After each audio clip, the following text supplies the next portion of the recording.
Seminario de Derecho Administrativo de la Facultad de Derecho, en su turno vespertino, les da la más cordial bienvenida a esta mesa de análisis sobre la Ley de Seguridad Interior. Arrancamos con el pie derecho las actividades de este semestre, porque contamos con la presencia de grandes invitados. Queremos aprovechar la oportunidad para agradecer a nuestras autoridades de la facultad, al doctor Raúl Contreras Bustamante y al doctor Víctor Manuel Garay Garzón, quienes siempre están prestos en apoyar estos eventos y en realizarlos. También, si me permiten, quisiera hacer una mención muy especial, porque tenemos el honor de contar con la presencia de un gran maestro de esta facultad, de gran trayectoria política y de gran trayectoria jurídica, el maestro Humberto Hernández Haddad. Muchas gracias, maestro. Bueno, ahora sí me permito presentar a los grandes especialistas que tenemos el día de hoy en esta mesa de honor. Contamos con la presencia de la doctora Sonia Venegas Álvarez, directora del Seminario de Derecho Administrativo de la Facultad de Derecho, en su turno vespertino.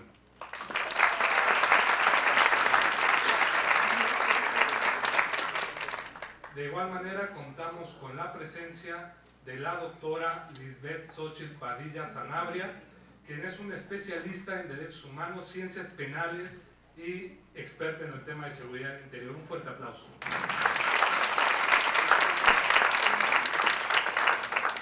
De igual manera, contamos con el honor de tener aquí a un gran abogado, a un gran especialista en la materia, que su reputación le precede, el abogado Juan Velázquez.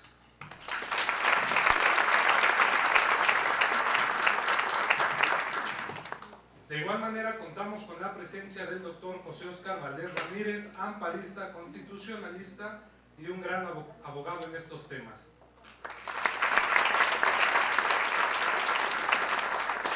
También contamos con la presencia del maestro Ulrich Richter Morales, abogado y maestro en ciencias penales y destacado en estos temas de seguridad interior. Muchas gracias. Finalmente, y quien va a ser moderador en esta mesa, el maestro Benjamín Canela Manso, quien es catedrático de nuestra casa de estudios, experto en derecho militar, pero sobre todo es el secretario de Asuntos Estudiantiles, Culturales y de Deporte de nuestra Facultad de Derecho.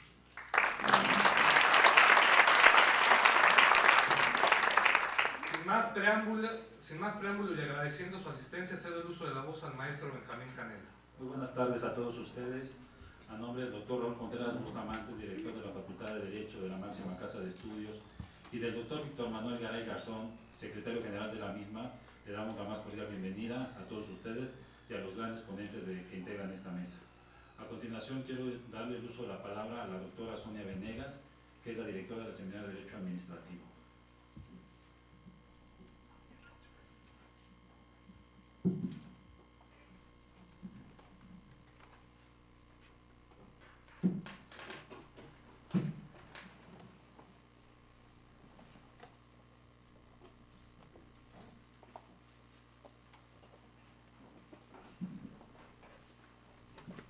Muy buenas tardes a todos. ¿Verdad? Es una tarde muy especial por los invitados que nos honran con su presencia, el otorgarnos esta mesa en donde vamos a continuar debatiendo un tema que no ha concluido. Yo creo que ninguna iniciativa de ley ha sido tan discutida como esta Ley de Seguridad Interior. Quiero, aunque suene reiterativo, dar mi agradecimiento a las autoridades de esta facultad, quienes están muy interesadas en que estos temas de agenda nacional sean discutidos objetivamente, en donde puede haber posturas a favor, puede haber posturas en contra. Lo que no nos cabe duda es que se trata de atender una necesidad pública de las más apremiantes, probablemente la más apremiante en algunos casos en específico, y que pues se termina el sexenio y vemos que no hemos encontrado todavía una respuesta a este problema que día a día va creciendo. Recordemos tan solo que en el Plan Nacional de Gobierno de este sexenio se fijaron 5 metas. Y la primera de ellas, enlistada por el mismo presidente, era precisamente una denominada México en Paz, que además de otros temas de administración de justicia, pues se encuentra también, o se encontraba, digo se encuentra porque todavía estamos bajo el desarrollo de este gobierno, se encuentra precisamente el de la seguridad. Entonces, pues, desde un punto de vista muy particular, y eso quiero que quede claro, cada uno de los ponentes de esta mesa son gente muy respetable, son gente muy preparada, pero cada uno aportará o aportaremos nuestro propio punto de vista. Desde mi punto de vista, considero que tanto el legislativo como el ejecutivo nos quedan a deber en este tema.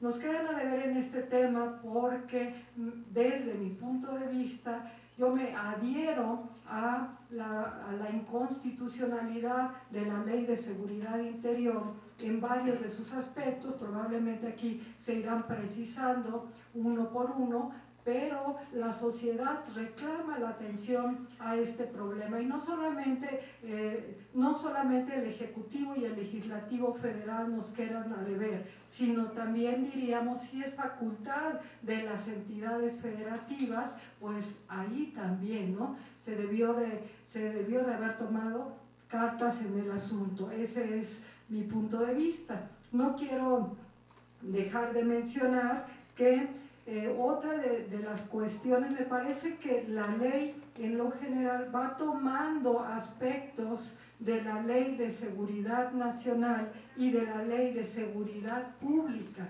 al punto que el mismo concepto de seguridad interior es como una mezcla de dos conceptos previos en dos ordenamientos distintos, que son justamente la Ley de Seguridad Nacional y la Ley de Seguridad Pública. Entonces, la ley se nos va presentando un poquito, desde mi punto de vista, un tanto ambigua.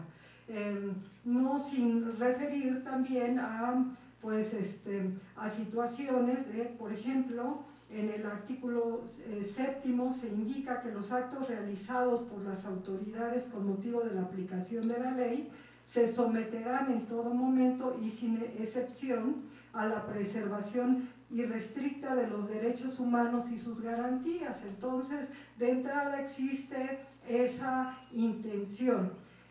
Y sabemos también, y hay que mencionarlo, que en materia de derechos humanos las Fuerzas Armadas han ido capacitándose, han ido mejorando. Si tan solo damos una revisada al último informe de la Comisión Nacional de Derechos Humanos, podemos ver que ya no son las Fuerzas Armadas quienes encabezan la lista de recomendaciones, ¿no? Ahora es una institución de seguridad social, específicamente en el área de salud.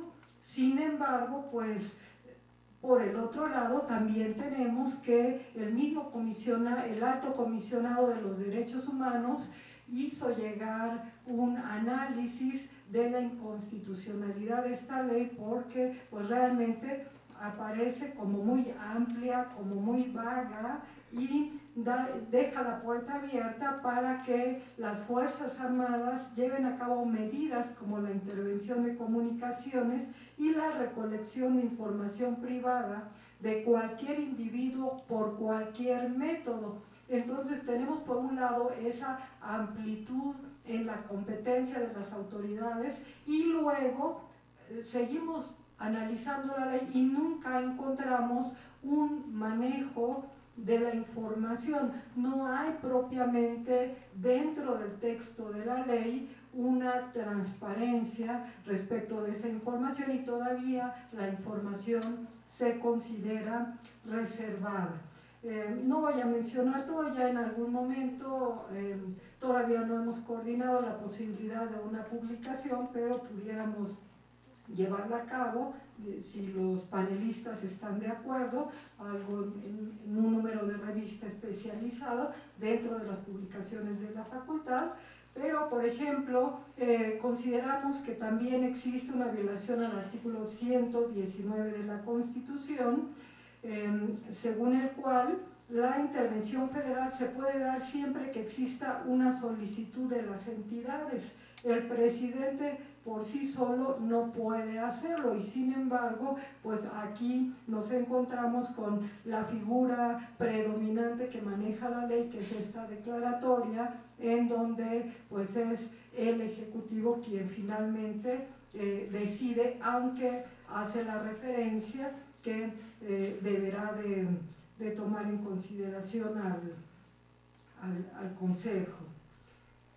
Bien, por último, en el artículo 14 de la ley se autorizan las acciones para enfrentar una situación de amenaza interna que de algún modo pues también choca con el artículo 29 constitucional, que establece la restricción o suspensión de derechos o garantías, así como que hay dos regímenes paralelos, el del artículo 29 constitucional, el artículo 14, y que de alguna manera pareciera que este artículo 14 permite el mismo Estado que permite el artículo 29, aunque valga decirlo, el artículo 29 constitucional no ha tenido aplicación, o si la ha tenido es muy poca, yo no encontré algún referente.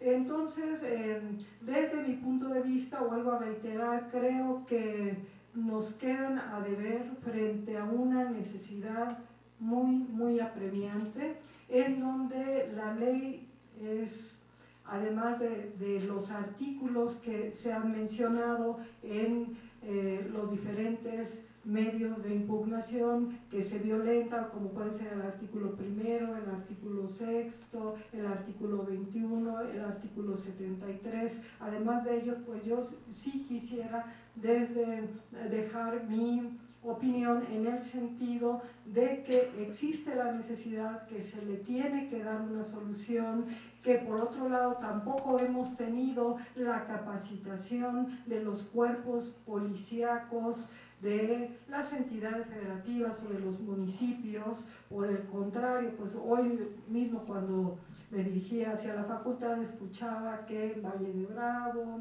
habían detenido a dos elementos de la policía municipal por privación ilegal de la libertad, comprobada además.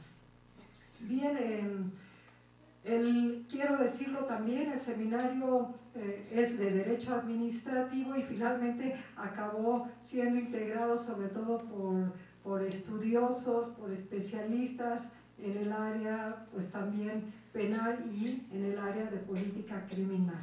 Muchas gracias y cedo el uso de la palabra al maestro Benjamín.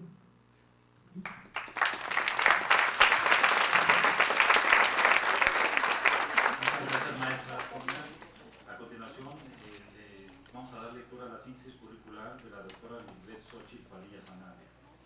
La doctora Xochitl tiene postdoctorado en Derecho en la Universidad Benemérita de Puebla, del programa postdoctoral del CONACYT, para investigadores de alto nivel académico. Doctora en Derecho por la Universidad Nacional Autónoma de México, maestra en Derecho por la Universidad Nacional Autónoma de México, con mención honorífica, licenciada en Derecho por la Universidad Nacional de México, con también convención honorífica, investigadora del Sistema Nacional de Investigadores, egresada de la Tercera Escuela de Verano en Dogmática Penal y Procesal Penal, alemana del Centro de Estudios de Derecho Penal y Procesal Penal, latinoamericano CEPAL, de la George Abric University en Alemania. Ha realizado estudios de Derecho Penal del Enemigo en la Universidad de Sevilla, España, junto con el profesor Gunther Jacob y Miguel Polanyi, entre otras cosas. Tiene el uso de la palabra la doctora Lisbeth Xochitl. Adelante. Gracias. Muchísimas gracias. Para mí de verdad un honor estar aquí con ustedes compartiendo ideas. Muchísimas gracias, doctora Sonia, por invitarme. Licenciado Negrete, muchísimas gracias también por invitarme. y bueno, un honor compartir con todos estos grandes juristas esta parte del análisis de la Ley de Seguridad Interior. Y bien, voy a comenzar así.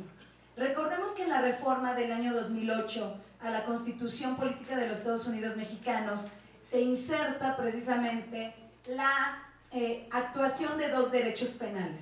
Un derecho penal garantista, en el cual, bueno, en su mayoría es como se capacita a todos los operadores jurídicos. De hecho, bueno, por ahí la Secretaría de Gobernación, a través del CETEC, emite certificaciones para capacitar a los operadores jurídicos. Uno de los elementos básicos que manejaba este discurso del derecho penal garantista era precisamente la obtención de la prueba lícita, era precisamente la observancia de los derechos humanos, entre otros. La reparación del daño, la participación de la víctima, etc. Pero también, y algo que no se mostró mucho, fue precisamente la parte de la implementación de un derecho penal de excepción. Un derecho que algunos, como el profesor Jacobs, le llamaba derecho penal del enemigo. Le llama derecho penal del enemigo. El derecho penal del enemigo, derecho penal de excepción, lo tenemos inserto en la Constitución Política de los Estados Unidos Mexicanos, precisamente en una de las áreas de esta división de los derechos humanos. Efectivamente, la Ley de Seguridad Interior, en el artículo 7º, indica que todas las actuaciones realizadas precisamente por las Fuerzas Armadas o por las Fuerzas Federales deberán realizarse con estricto apego a los derechos humanos. Pero si nosotros nos vamos al artículo 1º constitucional, primer párrafo, hay una parte donde nos dice que los derechos humanos están divididos en los derechos fundamentales contenidos en la Constitución y en los derechos humanos contenidos en la convencional, sobre todo en los tratados internacionales de los cuales México forma parte, y sigue diciendo el párrafo, los cuales no podrán restringirse ni suspenderse salvo en los casos y condiciones que la Constitución establece. Esos renglones son sumamente necesarios, les voy a indicar por qué. Los derechos humanos en México se pueden restringir.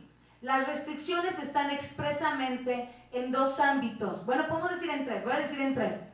Primero, en la Constitución, como bien lo dice la Suprema Corte de Justicia de la Nación en su jurisprudencia marcada con el número de registro 2006-224. Nos dice que cuando existe una restricción expresa en la Constitución, no se podrá tocar la convencionalidad. Y esa restricción se deberá plantear y nuestras autoridades deberán resolver en estricto derecho. La pregunta es, ¿una restricción a los derechos humanos como la contenida precisamente en el artículo 20 constitucional, apartado B, fracción quinta, párrafo segundo de la Constitución, donde dice que en delincuencia organizada las actuaciones realizadas en la fase de investigación podrán tener valor probatorio? Cualquier persona que conozca el sistema penal acusatorio adversarial va a decir, eso en el derecho penal garantista es imposible, porque un dato de prueba en la investigación no tiene valor probatorio. Para que pueda tener valor probatorio una prueba se tiene que desahogar en juicio oral y tuvo que haber pasado con antelación a la audiencia intermedia para efecto de que se pueda demostrar que esas pruebas fueron obtenidas lícitamente. En el derecho penal de excepción o en el derecho penal del enemigo sí pueden tener valor probatorio. Ahora, ¿en qué otra parte se encuentran las restricciones de los derechos humanos? Precisamente en la jurisprudencia de la Suprema Corte de Justicia de la Nación, basada primordialmente en un artículo constitucional, un derecho fundamental, artículo 94, párrafo 10º, que dice: toda la jurisprudencia emitida por la Suprema Corte de Justicia de la Nación será obligatoria. También así lo prevé el artículo 217 de la Ley de Amparo. Y dice la Ley de Seguridad Interior en el artículo 7, además se tienen que observar las garantías constitucionales. Ok, ustedes me dirán, ¿nos podemos amparar, doctora, en contra de los actos emitidos por esta Ley de Seguridad Interior? Bueno, yo quiero decirles que en el artículo 61, fracción segunda, bueno, fracción primera y fracción segunda, nos dice que el amparo es improcedente en contra de reformas o adiciones a la Constitución Política de los Estados Unidos Mexicanos, y fracción segunda, en contra de actos emitidos por la Suprema Corte de Justicia de la Nación. restricción de derechos humanos. ¿En dónde más tenemos esta restricción de derechos humanos? Bueno, la tenemos en la propia convencionalidad. El artículo 30 de la Convención Americana de Derechos Humanos permite la restricción de los derechos humanos, siempre y cuando estos se encuentren contenidos en las constituciones de los estados que la firmaron. Fíjense ustedes cómo están.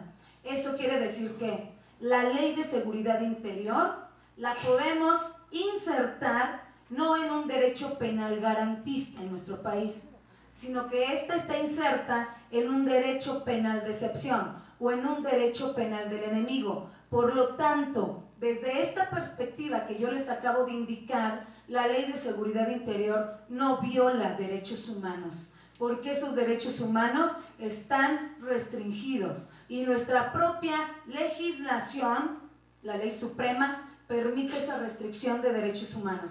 Entonces, a mí me parece que no debemos confundir esa parte.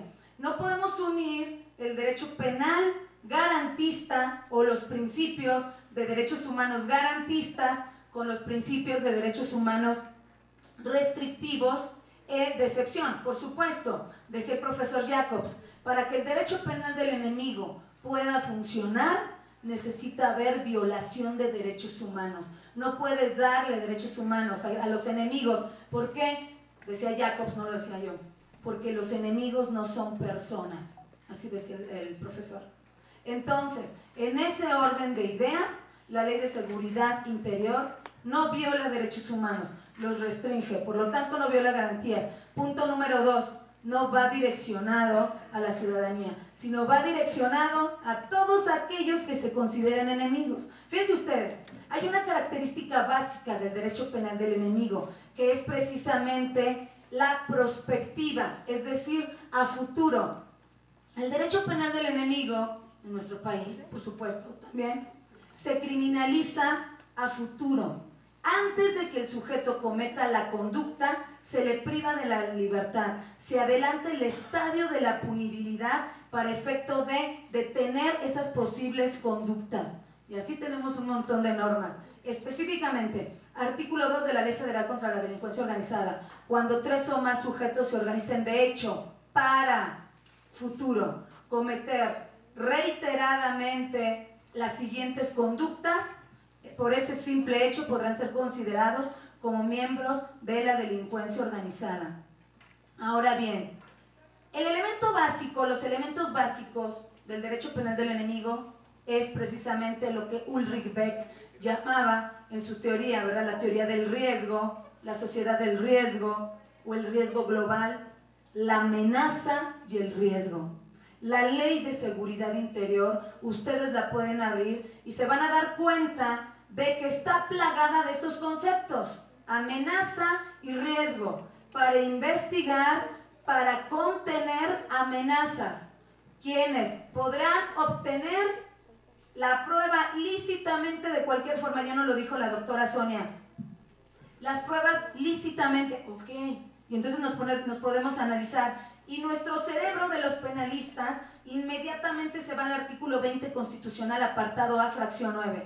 Toda prueba obtenida con violación de derechos humanos es ilícita. Artículo 264 del Código Nacional de Procedimientos Penales. Las pruebas obtenidas con violación de derechos humanos son ilícitas. ¿Pero qué crees? Que también en el derecho penal de excepción o en el derecho penal del enemigo se pueden obtener pruebas que desde una perspectiva de restricción de derechos humanos y de juridicidad se pueden obtener lícitamente, aunque desde la perspectiva del derecho penal garantista su obtención se consideraría ilícita. Fíjense ustedes dónde están. Por ejemplo, no podemos en el derecho penal garantista obtener una prueba a través de una intervención de comunicación si no está, o quien la ofrece, ¿verdad? No es precisamente la persona que intervino en ella. En el derecho penal de excepción sí se puede. Se pueden intervenir comunicaciones. ¿Dónde está? Artículo 16 constitucional, párrafo 13. Una restricción a la intervención de comunicaciones a los derechos humanos. ¿En dónde está? En la ley especial, artículo 11 bis 1 de la Ley Federal contra la Delincuencia Organizada. ¿Cuáles son estas técnicas especiales de investigación? Que pueden utilizar nuestras Fuerzas Armadas, por supuesto, o que también pueden utilizar las fuerzas federales. Intervención de comunicaciones, seguimiento de personas, intervención de cuentas bancarias, financieras, infiltración de agentes. Les voy a decir cuál es el problema que yo veo en la Ley de Seguridad Interior. ¿Sí? Tenemos derecho penal del enemigo en México, claro, pero en delincuencia organizada.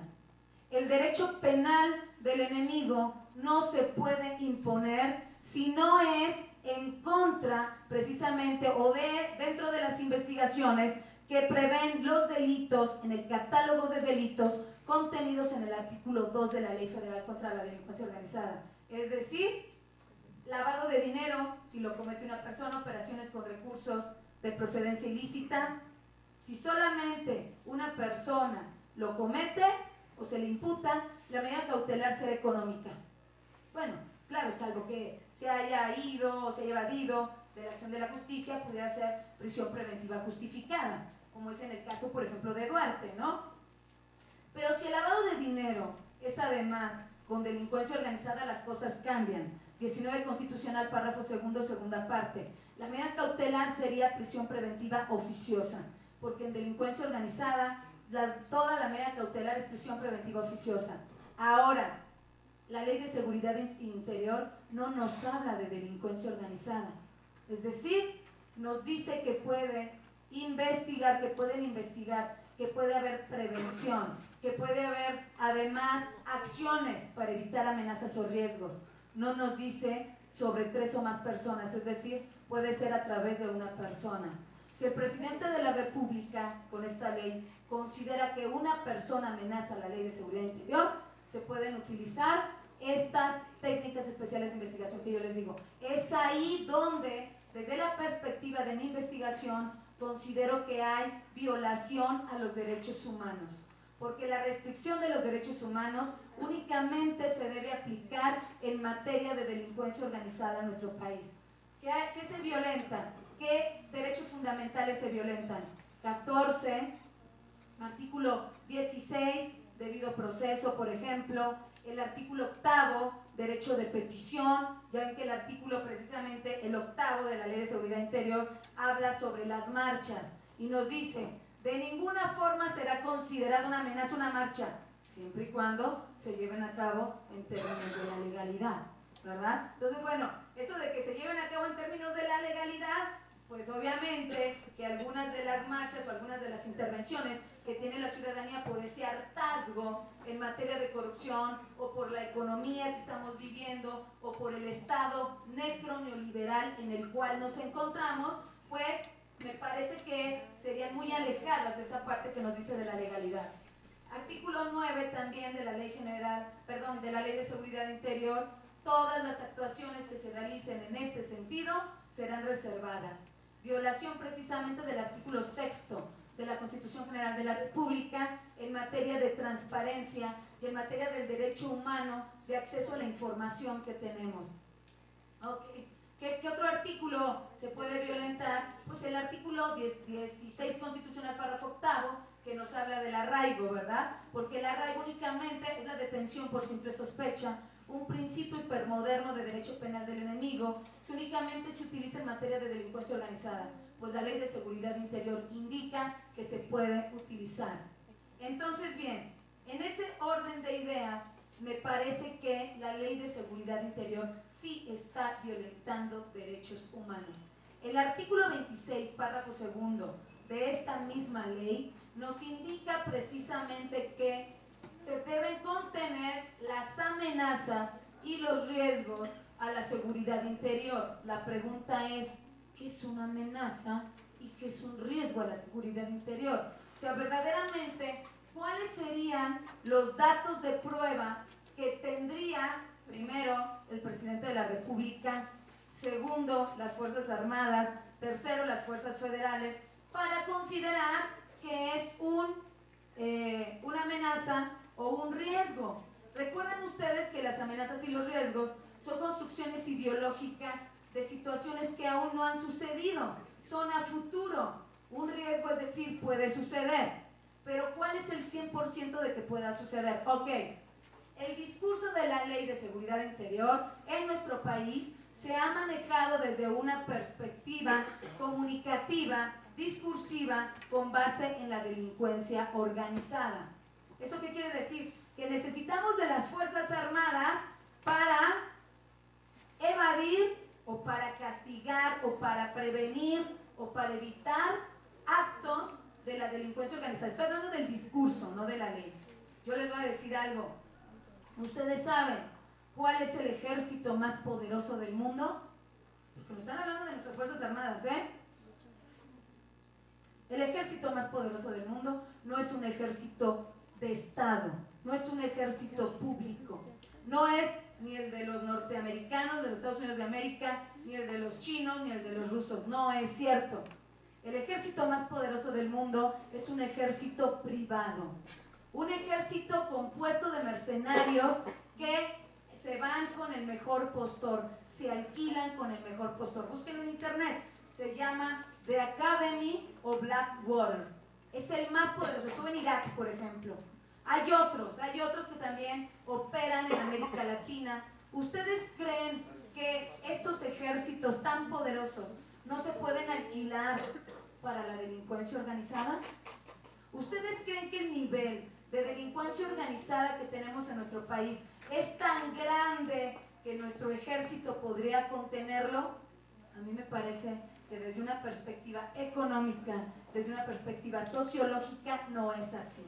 Voy a citar a un autor que yo admiro mucho, Edgardo Buscaglia, que en un libro maravilloso que se llama Corrupción y lavado de dinero, y él nos dice, desde una perspectiva económica, las 5 economías que dominan al mundo no son ni siquiera estatales, son de delincuencia organizada. La primera, la yakuza japonesa. La segunda, la mafia rusa. Estoy hablando, ojo, si les hablo de capital lícito, olvídense de esto que les estoy diciendo. Les estoy hablando de capital, capital tal cual, que no reconoce la licitud o la ilicitud. Quiere decir que yo voy a ir a la tienda y me va a preguntar el tendero, ¿es ilícito tu dinero o lícito para recibírtelo? ¿Verdad? Estoy hablando de dinero que circula. Tercero, también les estoy diciendo de la mafia italiana, después también de la camorra italiana en Nueva York, y el número 5, dice Edgardo Buscaglia, el cártel de Sinaloa. Bueno, por lo menos aparecemos en algo, ¿no?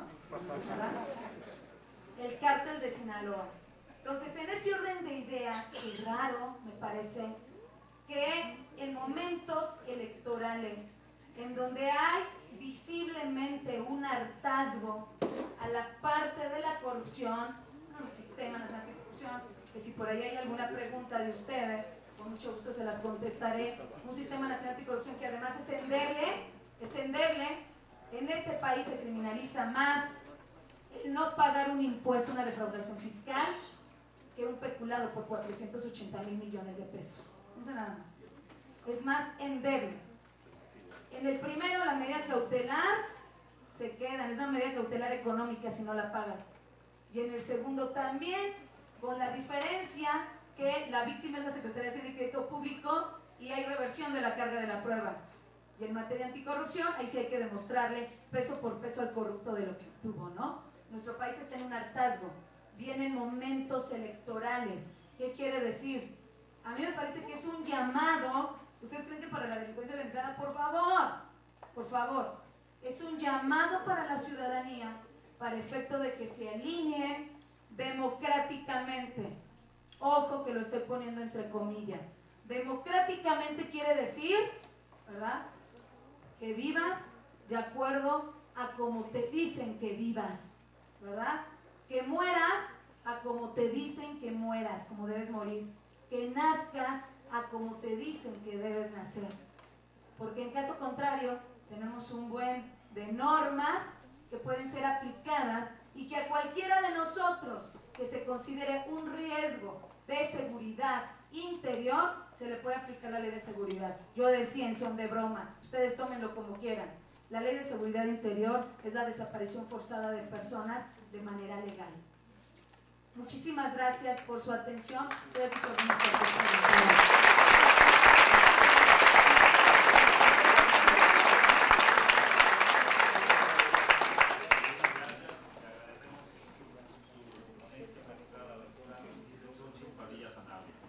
También le damos la cordial bienvenida al doctor Bernardo Espino del Castillo Barrón, titular de la Dirección General de Seguridad Privada de la Comisión Nacional de Seguridad de la Secretaría de Gobernación.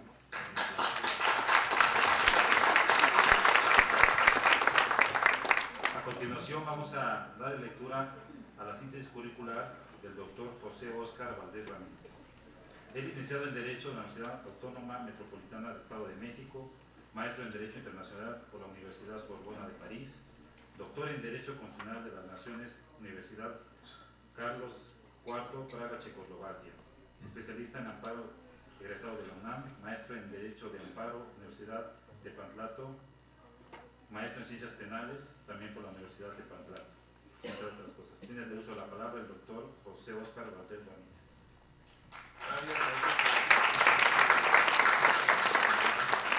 ¿Sí se escucha, verdad?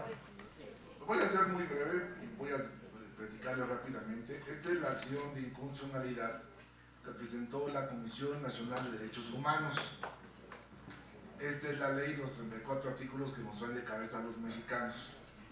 Y quiero serles muy práctico porque discutí bastante con el presidente de la CNDH por comentarle que esto se va a declarar constitucional. Y ahorita les voy a decir por qué, para que no se vaya a lamentar a la Corte. La ley de seguridad interior es una mala solución, es una solución light y por consecuencia pobre, coyuntural o desesperada del Estado mexicano ante la imposibilidad o incapacidad del Ejecutivo Federal de adoptar un decreto ejecutivo en materia de suspensión de derechos humanos que vulnera el artículo 29 constitucional. Esto es la suspensión prácticamente que está en la Constitución. El Estado mexicano pierde soberanía con un poder pleno en unos espacios de un territorio nacional como son Tamaulipas, Guerrero, Sinaloa, Michoacán, la California Sur y otros estados más.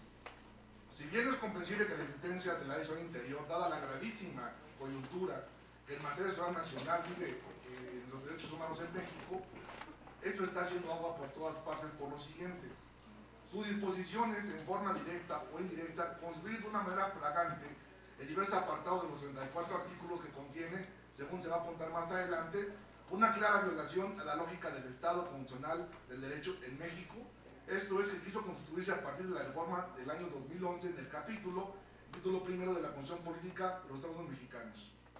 La vulneración de los derechos humanos en que incurre la ley de seguridad interior es principalmente de un orden genérico y conceptual. Luego en un particular, es decir, de dispositivos singulares, esto es que lo anterior es que la ley interior de seguridad pretende sustituir, saltar, esto es evitar las repercusiones jurídicas y políticas y económicas de orden nacional en un mandato constitucional que ya está en la Constitución, que es el artículo 29. Huelga decir que de esto de suyo, supinamente es más grave, toda vez que la ley de seguridad interior viene a ser palmariamente contrario a un concepto y concepción establecido en un dispositivo ya citado en la Constitución. Esto es, que no es más que un subterfugio jurídico para justificar la presencia permanente o cuasi permanente de las Fuerzas Armadas, para entender que es una perturbación grave de la paz pública o de cualquier otro que proponga en la sociedad en un grave peligro en un conflicto. Si tienen que acudir obviamente a la difícil decisión de suspender derechos humanos que sea del artículo 29 constitucional. Esto es a raíz de la promesa del Ejecutivo Federal al anunciar que esperaría la revisión de la ley de Marras por parte de la Suprema Corte de la Nación para adoptar una declaratoria de protección de seguridad interior que establece la misma ley de seguridad. Esto es una mentira, es un subterfugio, porque muy probablemente, que es lo más seguro, la Suprema Corte va a ceder a la pretensión del Presidente de la República. Esto es decir, que la ley va a ser interpretada muy probablemente como una restricción in extensum de la aplicación de las facultades constitucionales que ya tiene. Y entonces, en ese momento, el espíritu de la jurisprudencial de estas restricciones constitucionales ya están contenidas en una contradicción de tesis del Pleno de la Suprema Corte de la Nación, que es la 93/2011, que es la solución que obtuvo 10 votos contra 1, o sea, todos con el ministro José Ramos Cosío. En todo lo anterior, la mejor manera ortodoxa e imparcial para poder determinar que la ley de seguridad interior no vulnera derechos humanos debería ser haber acudido en una vía de opinión consultiva ante la Corte Interamericana de Derechos Humanos en términos del artículo 74 de la misma Convención. Esto es que en cualquier caso una impugnación de la ley de seguridad interior por parte de la Convención Nacional de Derechos Humanos hace efectiva la facultad de ejercer acciones de inconstitucionalidad contra leyes posiblemente vulneren derechos humanos, pero puede sufragar y van a sufragar por la causa del apuntado prácticamente por la Suprema Corte. En esta razón, la ley constituye una maniobra desesperada del Estado mexicano para intentar contener a la delincuencia organizada sin hacerle pagar una factura de las continuas violaciones de derechos humanos a la defensa nacional. Esto es que desde que empezó la guerra de Calderón, en la guerra del crimen organizado, en una de las violaciones de derechos humanos atribuidas al ejército y a la marina, se disparó. Desde entonces, exponencialmente lo que se tiene y lo que precede explica que el artículo 34 de la Ley del Interior solo pueden aplicarse por violaciones a dicha ley de responsabilidad y sanciones del Sistema Nacional Anticorrupción. Por lo tanto, no caben violaciones a los derechos humanos en esta ley. Solo proceden responsabilidades administrativas y penales en un tenor de dicho sistema, sin que estas impliquen alguna violación a derechos humanos. Con una independencia de la vulneración o genérica del artículo 21 constitucional que emite la misma ley de seguridad, deben revisarse, entre otros, por su potencial contenido vulneratorio de derechos humanos, los siguientes dispositivos establecidos. El artículo 2, 3 y 4 de la ley, en los conceptos del predicado, concepto de seguridad interior y seguridad nacional, el riesgo potencial es el siguiente. Los conceptos de seguridad nacional y seguridad interior dados en los continuos reenvíos a la ley de seguridad nacional son imprecisos y sujetos a permanente interpretación, lo cual en este territorio es altamente riesgoso por una seguridad jurídica a los ciudadanos mexicanos. Tal parece que la seguridad interior es una especie de seguridad nacional verídica y beneficia hacia el interior del Estado mexicano, no hacia afuera. El artículo 3 habla de los principios de la seguridad nacional que son aplicables a la seguridad interior. Esto es que no hay una definición clara de los principios de racionalidad, oportunidad, proporcionalidad, temporalidad, subsanidad y gradualidad respecto al uso legítimo de la fuerza que deben entregarse según se señala en las declaraciones de derechos humanos. El artículo 7, el respeto de los derechos humanos y sus garantías, esto es, cómo se asegura su cumplimiento, cuáles son los protocolos. La ambigüedad de este dispositivo es inaceptable. El artículo 8, las movilizaciones de protesta social y con motivos político-electorales. ¿Quién determina que una manifestación sea de este tipo? Y si fuese esta asociada o financiada por el crimen organizado, ¿cuál es el elemento en su interior? ¿Quién lo va a determinar? El artículo 10 habla de la exclusión de la Ley Federal de Procedimiento Administrativo. Esto es, solo procede el amparo como recurso constitucional contra los actos y omisiones contra la ley interior. Esto es, si la anterior vulneración del régimen de sanciones y sistema anticorrupción no procede el amparo. El artículo 11 es el acuerdo de declaratoria de protección de la ley interior. Esto es un despropósito que trata de una declaratoria light o descafeinada de una suspensión de derechos humanos y de garantías del artículo 29. Es una ley completamente electorera en tiempos de elecciones. Pero dicha declaratoria no está sujeta a una revisión obligatoria que en un decreto de suspensión del Ejecutivo debe ser ex oficio. Debe llevar a cabo la Suprema Corte, según el anterior numeral constitucional, un análisis. El artículo 15, que es la vigencia de la ley, en un principio dicha vigencia es un año, pero el Ejecutivo Federal puede modificar o prorrogar dicha declaratoria mientras, según su criterio personal, subsista la amenaza que le dio origen. Las acciones del artículo 16 inmediatas de la ley dice que para mí eso es un colmo, es un cinismo, porque según este numeral el Ejecutivo puede adoptar acciones inmediatas si hay peligro inminente a la integridad de las personas o el funcionamiento de las instituciones por razones de seguridad. Bueno, ¿cuál es el análisis? ¿Para qué hacerlo? ¿Por qué ponerlo aquí? El artículo 7 y 18 te dice que las acciones de seguridad interior no son acciones de seguridad. Por disposición expresa de los numerales citados, en contradicción con lo prescrito con los artículos 2 y 4 de la misma ley de seguridad interior, no es una especie de seguridad pública, cosa que dice la misma ley. Es decir, la seguridad interior es una forma de estado de excepción donde los derechos humanos quedan incluidos subrepticiamente. El artículo 23 es el sometimiento a las autoridades locales. Las obligaciones establecidas en este numeral para las autoridades locales de facto las colocan en condición de subordinación respecto de las autoridades federales responsables del cumplimiento, versus el caso de Michoacán, que todos conocemos, cuando se llegó a un comisionado general y él hizo una perfecta barbaridad que todavía no acaba de componerse el Estado. Esto ya fue lo que pasó por someter prácticamente a las fuerzas locales y federales a un mandato que era, en ese momento era Castillo, el encargado que está en la CONADE, ¿no? Las acciones de investigación, en el artículo 26, dice que el artículo va a institucionalizar que las acciones de investigación sobre asuntos de seguridad nacional posean carácter permanente de facto. Esto es argumentar lo anterior para que se establezcan condiciones de excepción y sometimiento de una autoridad local a una federal. El artículo 30 es el sometimiento de los derechos humanos a las acciones de inteligencia para la seguridad interior. Esto es, el párrafo segundo del artículo 30 de esta ley aduce el hecho de que las labores de inteligencia en materia de seguridad nacional e interior están sujetas al respeto y al respeto de los derechos humanos. Obviamente, un carácter relativo, cómo se van a contener tales límites laborales en esa inteligencia para que realmente se respeten los derechos humanos. Y la Comisión de Derechos Humanos y los derechos humanos solamente se mencionan una sola vez en el artículo 12 de la ley. El máximo órgano de control de los derechos humanos en México no es la Suprema Corte de Justicia de la Nación, sino la Corte Interamericana de Derechos Humanos. Asimismo lo hicieron de mutuo propio el Estado mexicano cuando adoptó un pleno derecho la competencia contenciosa de dicho órgano jurisdiccional, el sistema interamericano, en 1998 por virtud de la ratificación del artículo 62 de la Corte Americana de Derechos Humanos. La ratificación fue publicada el día 24 de 99. Lo anterior quiere decir que las controversias o la sobreposible contradicción de una ley o violación a la Corte Americana de Derechos Humanos luego de agotados los recursos de jurisdicción interna deben ventilarse ante dicha Corte Interamericana. En suma, los criterios últimos respecto del contenido y alcance respecto de derechos humanos y consecuentemente la conformidad de una ley nacional respecto a derechos humanos no lo define la Corte, sino la Corte Interamericana. Así las cosas, lo que parece jurídicamente más razonable fue que debieron de haber llevado en vía opinión consultiva regulada en base al artículo 74 de la Corte Americana de Derechos Humanos cualquier asunto que implique dudas respecto a los derechos humanos de una ley nacional ante la Corte Interamericana. Toda vez que aún siendo la Suprema Corte la que pudiera pronunciarse inicialmente un respecto, será la postre, la Corte Interamericana, la que dé la última palabra.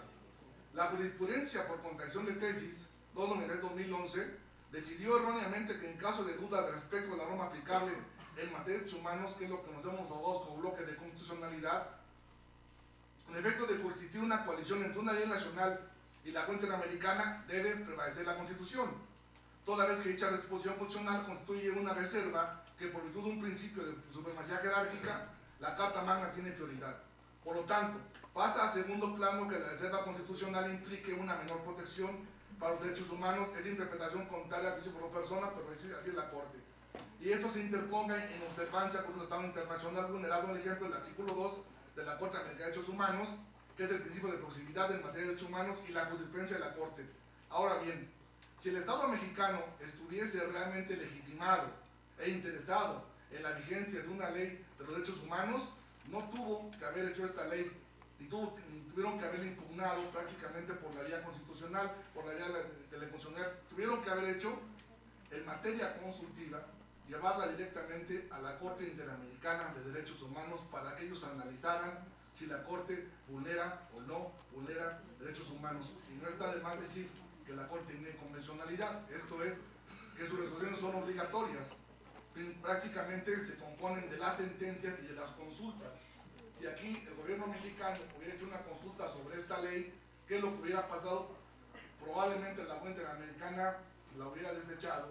¿Por qué? Porque prácticamente no está específicamente el marco jurídico regulado hasta dónde es el alcance de las Fuerzas Armadas.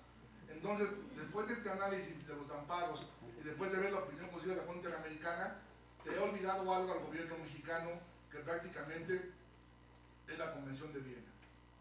Estamos hablando que la Convención de Viena, los tratados internacionales se deben de respetar, y si una ley es contraria al tratado, pues adiós. Y entonces se les olvidó.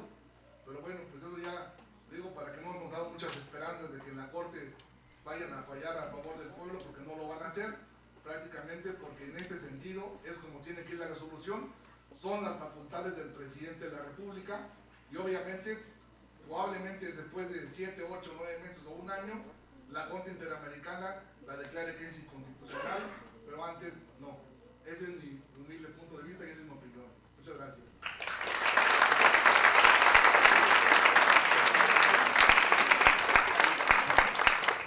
Muchas gracias y agradecemos al doctor José Óscar Vázquez Ramírez su comentario. A continuación, daremos la síntesis curricular del maestro Uri Sprichter Morales. Es abogado postulante en materia penal, civil, mercantil y de amparo. Egresado de la Escuela Libre de Derecho, es maestro en Ciencias Penales, tiene escritos sus libros como El Manual del Poder Ciudadano, Lo que México necesita, de la protesta a la participación ciudadana, entre otros. Y tiene un caso muy especial, es analista y doctor del famoso caso Google contra la empresa ya mencionada. Tiene el uso de la palabra. Muchas gracias. Buenas tardes. Pues es un honor para mí estar aquí en el auditorio García Márquez con este gran elenco de juristas que preside. Pues ya hemos escuchado a tres excelentes expositores de varios comentarios de esta ley de seguridad interior, que sí es inconstitucional, que sí viola derechos fundamentales. Para mí, compartir estas reflexiones me llena de gran pena el discutir una ley que para mí, constitucionalmente, pues ha sido emanada por los poderes de la Unión, pero que lejos de tener un peso de una ley que pueda hablar sobre el tema de la milicia en estas tareas de seguridad, parecía un acuerdo general, un acuerdo, perdóneme, mal hecho, carente de definiciones. Y creo en primer lugar que los ciudadanos no se merecen este tipo de leyes. Y en segundo, creo que los militares tampoco se merecen esta clase de leyes que los denigren y los rebajen para tratar de justificar sus tareas. No se vale que dicten una ley de 34 artículos para tratar de justificar la presencia de los militares en las calles. Pero los poderes de la Unión se colmaron en apoyar al secretario de la Defensa. Mejor hubiera sido, secretario, haga una buena ley. Despídanse con honores.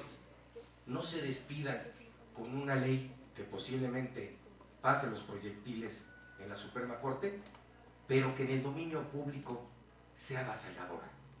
La doctora ha planteado las tesis garantistas y del derecho penal de México. Si esta ley llega a ese debate, bueno, ¿qué diría Ferrayoli con este tipo de leyes? Yo creo que él en su próxima conferencia, no sé si vendrá por acá a esta casa estudiantil, y yo no quisiera escuchar al maestro Ferrayoli de lo que podría decir. Pero siguiendo esta línea y este tenor, creo que el debate era más de altura y no concretarse en una ley de 34 artículos que efectivamente pueden ser iguales, que es constitucional en este momento porque viene emanada de los poderes de la Unión, pero que lejos de darle el lugar que se merecen las Fuerzas Armadas, y hablando bien de los militares, que cada día se la juegan, que también hay que hablar de eso, por combatir a la delincuencia organizada, no se merecían, discúlpenme, este acuerdo. No se lo merecían, mal hecho, pegando de aquí, pegando de acá, tratando de justificar su presencia. Pero las prisas fueron tales, porque se ve que hubo un compromiso del Ejecutivo Federal, por cubrir a los militares. Cúbranlos, no vayan a llegar, como dice el doctor, las quejas, blíndenlos, no vayan a llegar las quejas a la Comisión Interamericana, y se lo ofrecimos al secretario. ¿Y entonces qué va a hacer el secretario? Pues échense la ley como sea, y ahí vimos que fue una ley a vapor y mal hecha. En un Estado democrático de derecho, pues esta ley, pues lejos de debatir algo interesante, pues nos vamos a poner todos, como hemos venido sosteniendo, los temas negativos que contiene esta ley. Y puntos que la dejan mal vestida, que la dejan mal armada. ¿Qué tiene que hablar en el artículo 8, que lo ha dicho la doctora, de la protesta? La ley de seguridad interior. Y dice, es que si la protesta social no es de acuerdo a los términos constitucionales, entonces, al contrario, Census, sí vas a poder actuar en una protesta que es nuestro derecho de los ciudadanos. Y estos tintes, pues de un Estado social democrático de derecho, pues lejos de vestir una ley que, digamos, blinda a los militares, pues dan destellos de cuestiones de un gobierno muy impositivo, ¿no? De un gobierno típico del que nos está dando cuenta hoy de este partido que nos gobierna. Y el último distintivo pues fue esta ley. A como dé lugar, pásela. El compromiso con el secretario de la Defensa está. Yo le hubiera dicho, señor secretario, no me hagas este favor, porque lejos de blindarme, lejos de protegerme, lejos de que los ciudadanos reconozcan mi labor, vamos a quedar muy mal parados con la ciudadanía y con la democracia mexicana. Porque esta ley no pasa, bueno, digamos, de una báscula. Me da pena entretenernos en analizar 34 articulitos de pegados de aquí, qué seguridad interior. En toda esta ley no hay el término ciudadano, no hay, no existe. Pues ¿quién la hizo? No hay. ¿La seguridad interior para qué es? ¿La seguridad de un Estado para qué es? Para velar por la seguridad de los ciudadanos. En todo este acuerdo, perdónenme que con todo respeto lo digo, no lo dice, no lo dice.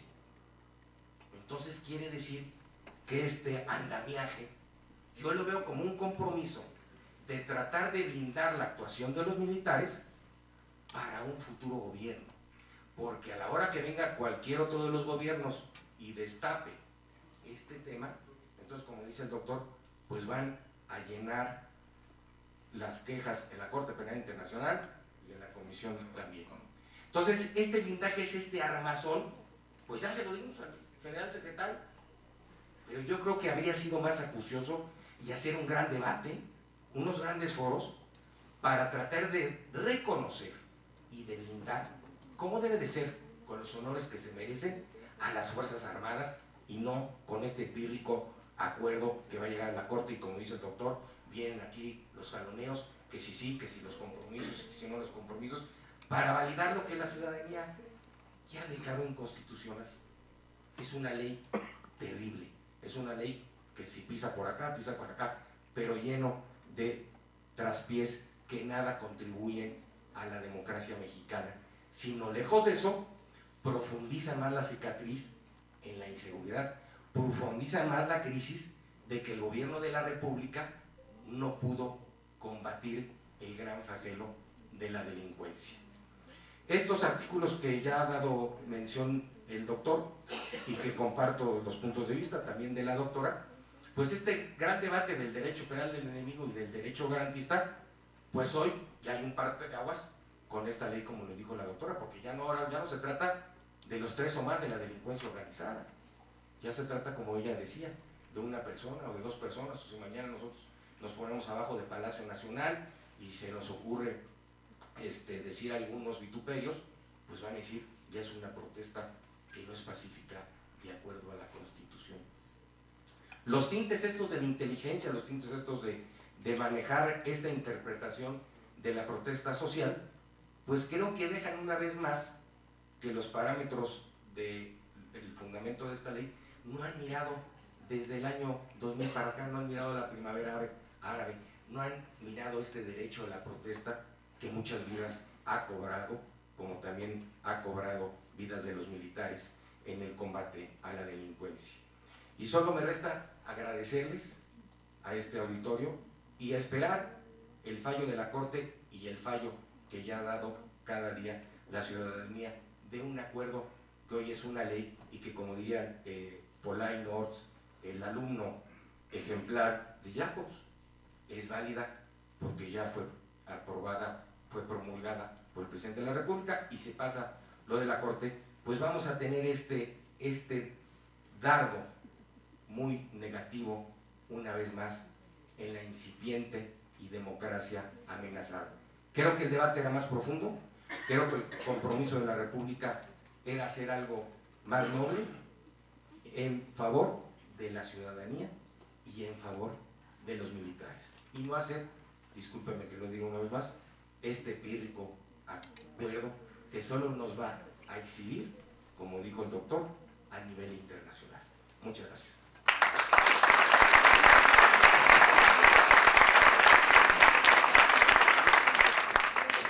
Agradecemos la intervención del maestro Julio Víctor, muchas gracias por su ponencia magistral. A continuación daremos lectura a la síntesis curricular del abogado Juan Velázquez. El abogado Juan Velázquez es licenciado en Derecho por la Facultad, con grados de maestro y doctor. Tiene 48 años defendiendo juicios penales y 47 impartiendo clases en licenciaturas en posgrado. La UNAM entregó la presea conmemorativa de los 450 años de Derecho en América y lo nombró miembro del patronato del Consejo Nacional de Egresados de la Facultad de Derecho. Recibe la medalla conmemorativa del 50 aniversario de la fundación del doctorado en Derecho de la UNAM y el rector lo nombró como miembro del Consejo Asesor Jurídico.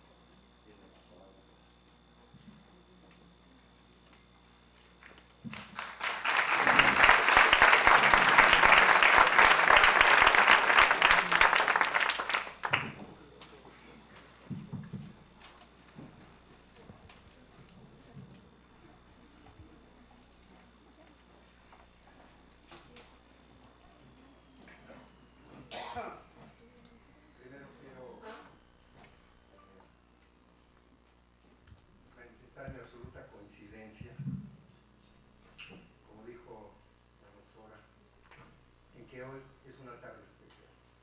Para mí es una tarde especial. Es una tarde especial porque estoy aquí en la Facultad de Derecho de la Universidad Nacional Autónoma de México, mi alma mater. Porque además estoy en esta sala Eduardo García Maínez, mi maestro de Introducción al Estudio del Derecho. Pero y además, este evento organizado por el Seminario de Derecho Administrativo de mi maestro en Derecho Administrativo, don Andrés García Rojas. Tengo el privilegio de los maestros que me enseñaron y que ustedes, los jóvenes, conocen por los libros de texto. Algún día, así como ustedes, alumnos, y recibí de esos maestros enseñanzas que marcaron mi vida. Los veo a ustedes, jóvenes, con una nostalgia por lo que les digo y con una envidia, porque de aquí no me gustaría volver a estar en su lugar.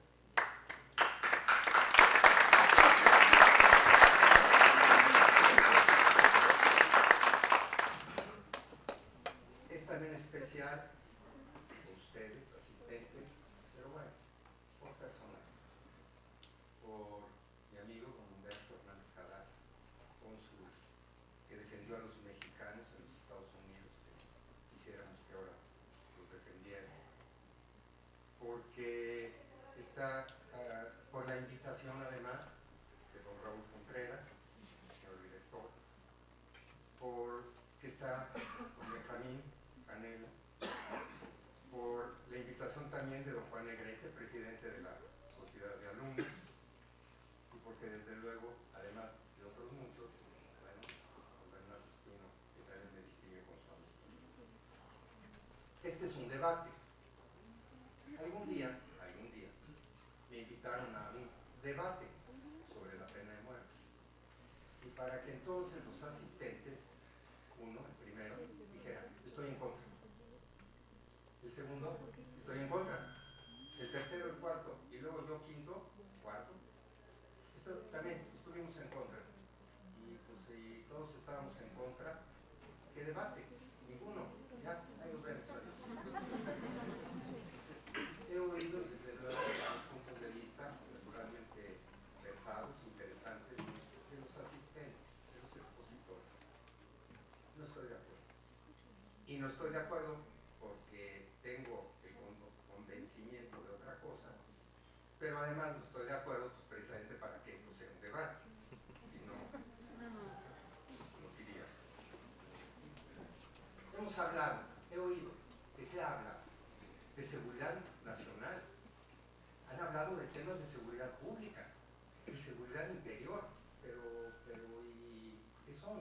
La seguridad nacional, la seguridad interior, la seguridad pública, y probablemente no sepamos bien distinguir entre una y otra. Nuestra Constitución Política de los Estados Unidos Mexicanos señala a la seguridad nacional y dice que esa seguridad nacional tiene dos vertientes.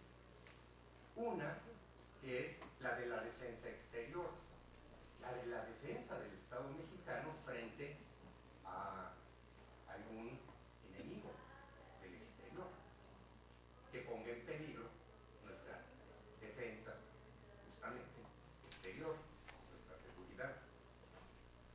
Las vertientes de la defensa exterior y de la seguridad interior. La defensa exterior y la seguridad interior son vertientes, dos vertientes de la seguridad nacional expuesta por nuestra Constitución. Sin embargo, la Constitución no las conceptualiza. No dice lo que en todo caso es seguridad nacional, bueno, sí cómo se compone, pero no explica cuál es la defensa exterior, no dice cuál es la seguridad interior. La Ley de Seguridad Nacional sí así define a la seguridad nacional. Y dice que son las acciones destinadas a mantener la permanencia del Estado mexicano. Pero hasta antes de esta ley, nada absolutamente definía a la seguridad interior.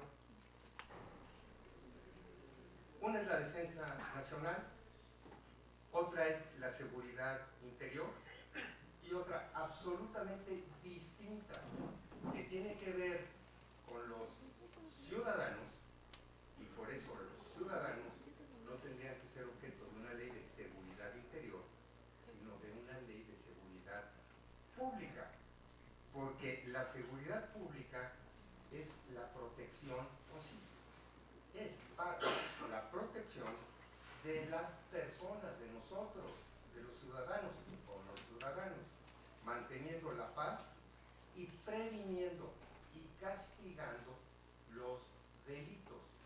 Los delitos que nada tienen que ver ni con la seguridad interior ni con la seguridad nacional, sino con la seguridad pública, con leyes, con agentes policías, agentes del Ministerio Público, jueces, cárceles, seguridad pública. La federación, los estados y los municipios son los que se encargan de la seguridad pública, de nosotros, del público, mientras que la seguridad nacional constitucionalmente está encargada en sus dos vertientes de defensa exterior y de seguridad interior a las Fuerzas Armadas. Eso es lo que dice expresamente la Constitución. De esto que he dicho, es obvio que las Fuerzas Armadas, por un lado, y las autoridades encargadas de la seguridad pública tienen sus respectivos ámbitos de competencia. Unos con la seguridad nacional, defensa exterior, seguridad interior. Otros con los delitos, su prevención, su persecución, su castigo. Y que esos ámbitos de competencia no debieran transgredirse. ¿Por qué? ¿Para qué? Unas autoridades, las Fuerzas Armadas, encargadas de una cosa, y otras, las autoridades públicas, por decirlo de alguna manera, encargadas de otra. Sin embargo, el problema que vivimos, gravísimo en México, es el de que las autoridades encargadas de la seguridad pública, en tanto, digamos, el primer respondiente, el primer eslabón, que se llama policía, en México, no la sabe. No, sí la hay. Una de las 10 policías, a nivel nacional, una de las 10 policías más ineficientes en el mundo. La más ineficiente en América Latina. La segunda más corrupta mundialmente. En México existen en números redondos, 400 municipios sin policía, 800 con policías que apenas cursaron la primaria, que apenas entonces saben leer y escribir, que apenas ganan el salario mínimo y que no tienen, por supuesto, el equipo necesario para prevenir, para descubrir los delitos. Para peor, la delincuencia organizada está infiltrada en el 75% del sistema policial. En México no tenemos policía. En México tenemos policía. Esa historia deriva de que aquí en la Ciudad de México, todos los días en un lote baldío, aparecían cadáveres. Y para que entonces los colindantes, los ciudadanos, habitantes, pobladores, colindantes, protestaran y le exigieran a la policía una actuación inmediata, que la policía inmediatamente llevó a cabo, con un letrero como del tamaño desaparezca, decía, se prohíbe arrojar basura y tirar cadáveres. Multa la policía, porque las autoridades civiles encargadas de la seguridad pública han incumplido su obligación. Los secuestros, los homicidios, las violaciones, los robos con violencia, las extorsiones, los delitos contra la salud, etc., han aumentado exponencialmente. En México se cometen, en números redondos, 30 millones de delitos al año. Y en México, no obstante, las penas que cada vez han ido aumentando, precisamente con la intención de las autoridades civiles, públicas, de ponerle remedio, alcanzan ya, en algunos estados, la cadena perpetua. Y a pesar de eso, de la cadena perpetua, en México tenemos el 99% de impunidad. Solamente 1 de cada 10 delitos se castiga, usualmente porque al delincuente se le sorprende en flagrancia, o porque en esos casos que conmocionan a la opinión pública y que exigen inmediatamente una solución, se fabrican chivos expiatorios. ¿O no? No. Como un día un hombre humilde en una prisión pidió que lo defendiera. Juan Velázquez, defiéndame. No tengo dinero para pagar. Soy humilde, no tengo recursos, pero soy inocente. Soy un chivo, ustedes, los abogados, los penalistas. Sí, ya me acordé. Soy un chivo inspiratorio. En flagrancia, chivos expiatorios. El 1%, 99% de impunidad.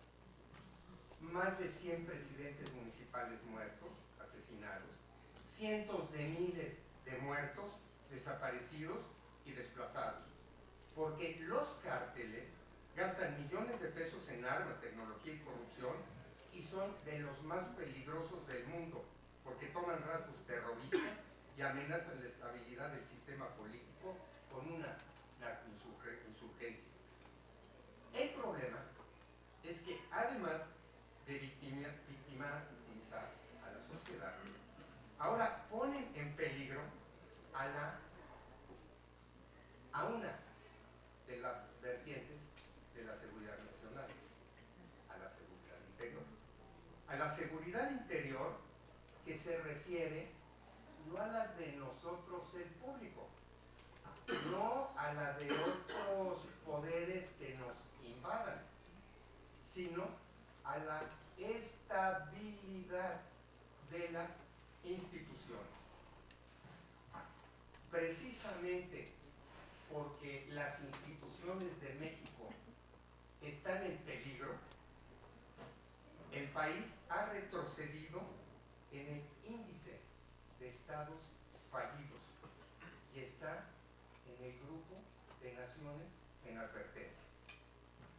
Por esto fue que el pasado presidente de la República, por una facultad que la Constitución le otorga, por una obligación que tiene de preservar a las instituciones del país, ordenó que las autoridades encargadas de esa seguridad interior salieran, como se ha dicho coloquialmente, salieran de sus cuarteles.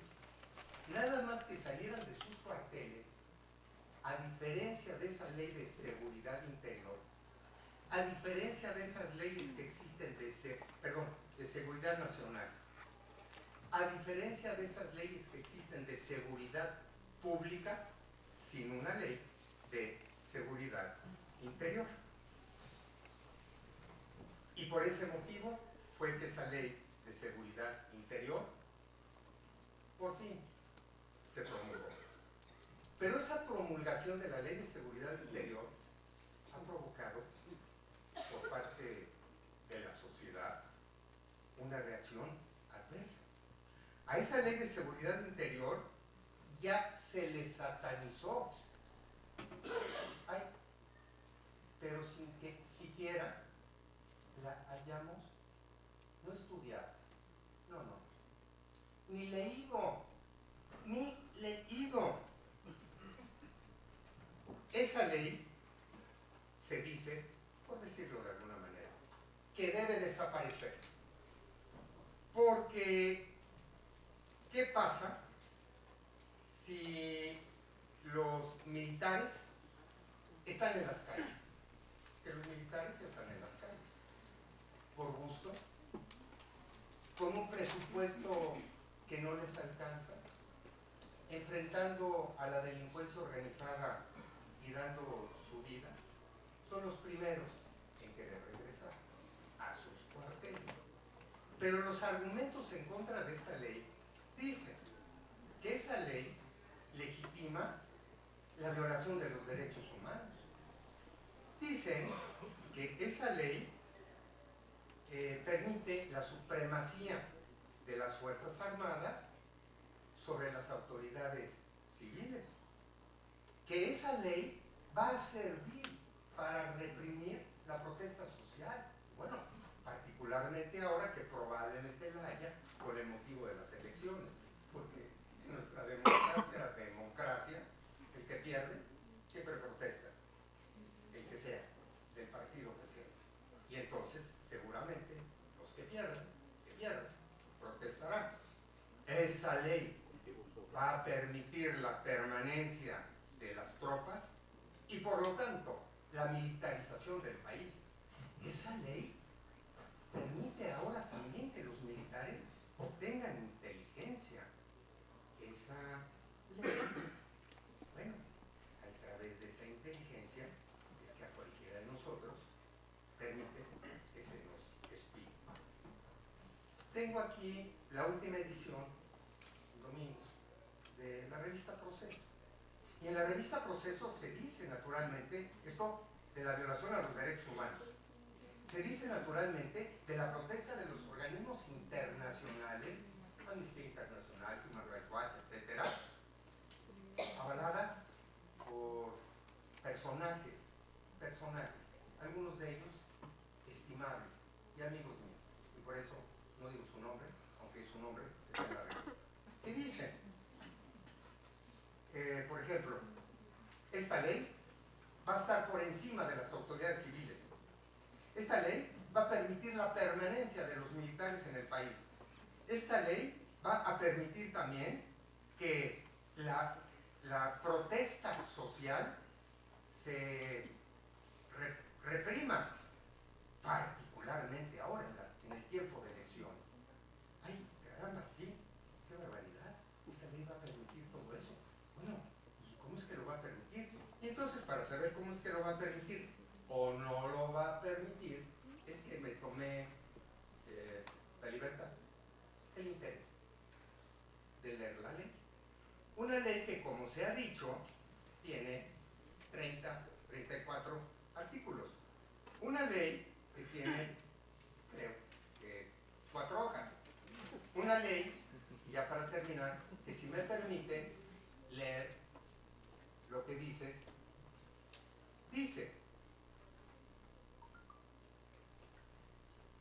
esto no los usaba cuando era niño. Dice, esta ley es para proteger, para respetar, proteger y garantizar los derechos humanos. Las movilizaciones de protesta social o las que tengan un motivo político electoral, bajo ninguna circunstancia serán objeto de esta ley. No, pero espere. Aquí se agrega y que esas manifestaciones sean conforme a la Constitución.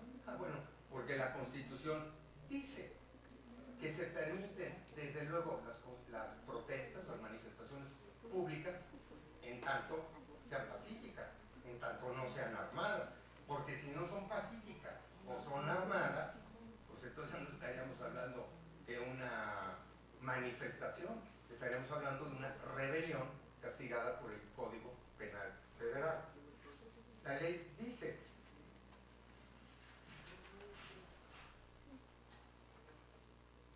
la permanencia de las Fuerzas Armadas en el país. La ley dice que no podrá esa permanencia exceder de un año. La ley dice que en ningún caso las autoridades militares podrán sustituir a las civiles. La ley dice que esas autoridades tendrán que integrarse, actuar interinstitucionalmente con otras civiles que aquí en la ley se menciona. Esa ley dice que cuando las Fuerzas Armadas tengan el conocimiento de un delito, lo pondrán inmediatamente, lo harán inmediatamente del conocimiento de la autoridad competente para investigar y perseguir los delitos, que es el Ministerio Público. La ley dice, sí, podrán hacer labores de inteligencia, siempre y cuando el medio que utilicen sea lícito. Entonces, esos son algunos, poquitos, de los artículos de la ley, que yo les sugeriría, jóvenes, que ustedes leyeran la ley, no los artículos, la ley, 30 artículos, para que, habiéndolos leído, para que, conociendo entonces esa ley, podamos de arriba opinar y criticarla. Gracias.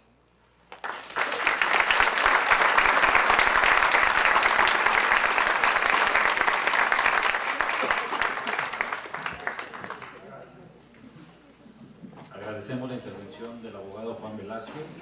Ahorita vamos a abrir un ciclo de preguntas y respuestas. Quien quieran hacer una pregunta a los ponentes de esta mesa, adelante, por favor. Alzando la mano, ¿alguien quiere hacer una pregunta?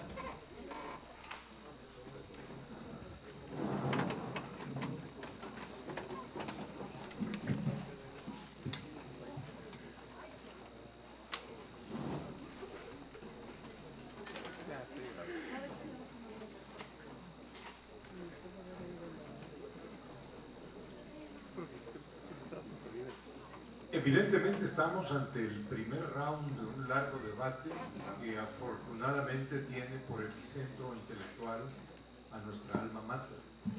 Para eso cumple su función histórica y educacional la UNAM, para estar en la primera línea de defensa del interés nacional. Y este debate plantea conceptuosas exposiciones.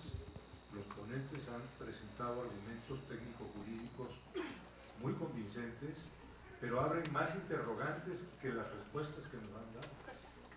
Son más las preguntas que se han abierto hoy que las conclusiones a las que se pudieran llegar. Mi pregunta es a los brillantes panelistas que hemos escuchado: ¿es realmente un camino para resolver las dudas de constitucionalidad y convencionalidad que plantea la ya promulgada Ley de Seguridad Interior, pero que se encuentra en suspenso hasta que se emite el fallo de la Suprema Corte, el que se pudiera hallar un camino de interlocución con la Corte Interamericana de Derechos Humanos, como lo ha planteado el doctor Aldez, para que se tuviera un referente sano, proinstitucional, que no sea traumático y que no divida más al país en lo que debiera de ser una ley que nos unifique, no que nos deje dividir? Esa es mi pregunta.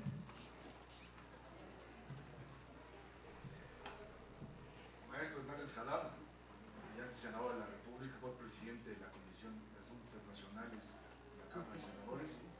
Cuando yo era joven, visitamos en mi universidad, dábamos una carrera siendo presidente. En ese momento le platicamos en el Telecán, lo que estaba en sus apogeos, y en esos momentos ver esas cosas de convencionalidad, pues todavía estábamos años luz. En Estados Unidos todos recordamos el caso Marbury contra Madison, que es el parteaguas que abre realmente la constitucionalidad. En el artículo 133 y el artículo 5 de la Constitución norteamericana exactamente es el mismo, solamente que allá le quitan en la traducción a México el bloque de constitucionalidad.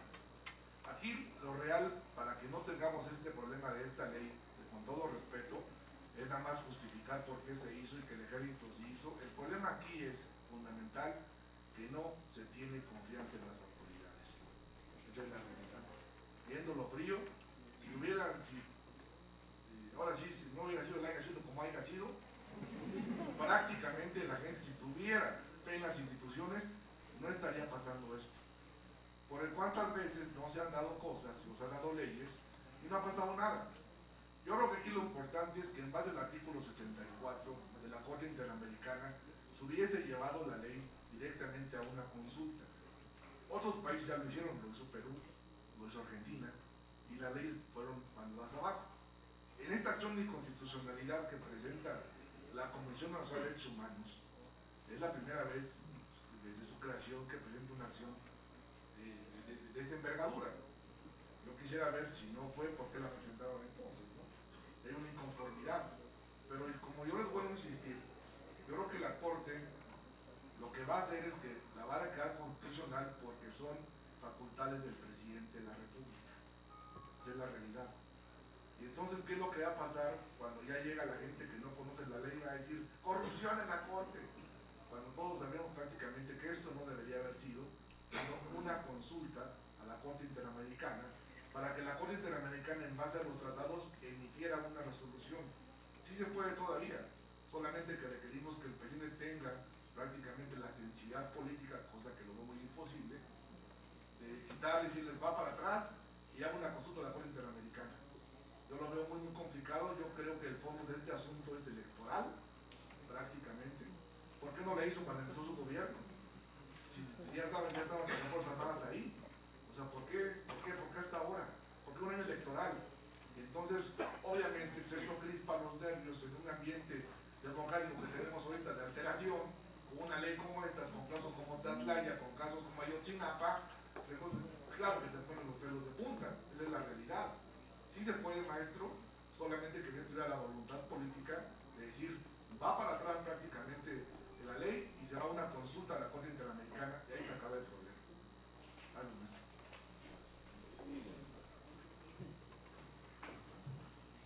La pregunta.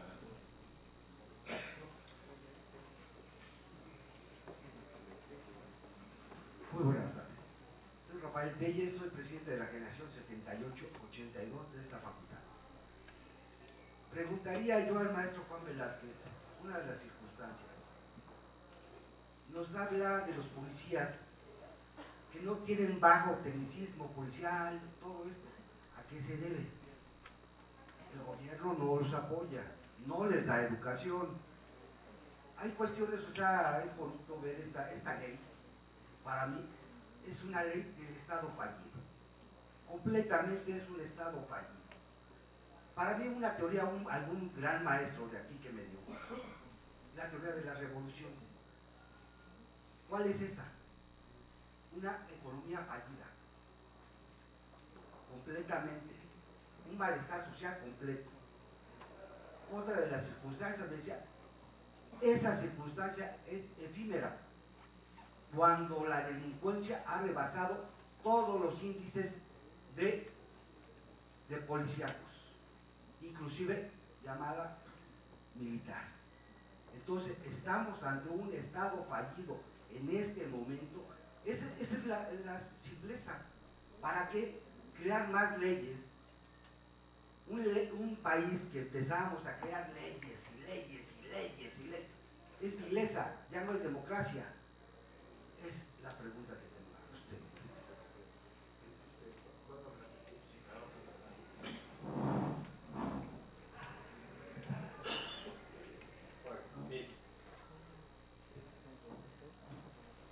Estoy absolutamente de acuerdo con lo que dice respecto del abandono de los policías.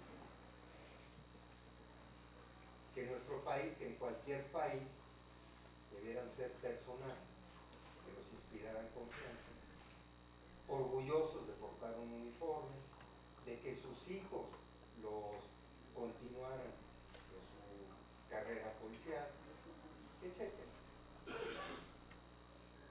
Pero eso sucede, esa es la realidad.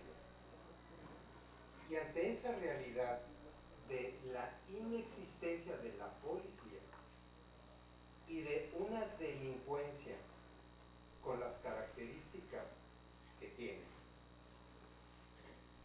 y si las Fuerzas Armadas, que son el último reducto de una nación no las enfrentara, no, si ya enfrentándolas hay territorios, digamos, ingobernados, ¿qué sería? No están enfrentando a la delincuencia porque quieran hacerla de policía. Eso, por más honroso que fuera, que pudiera ser policía, como que un militar siente una cierta superioridad respecto de un policía. No tiene por qué ser policía. Pues bueno, esta historia no nos ha llevado todavía a un estado fallido, pero sí, como dije, a que descendamos en el índice de estados fallidos y estemos en las naciones en advertencia, en alerta, digamos, bajo la lupa. ¿Por qué no somos un estado fallido? Porque todavía tenemos instituciones y porque todavía, mal que bien, hay gobernabilidad. Mal que bien, pero hay gobernabilidad. ¿Por qué esta ley?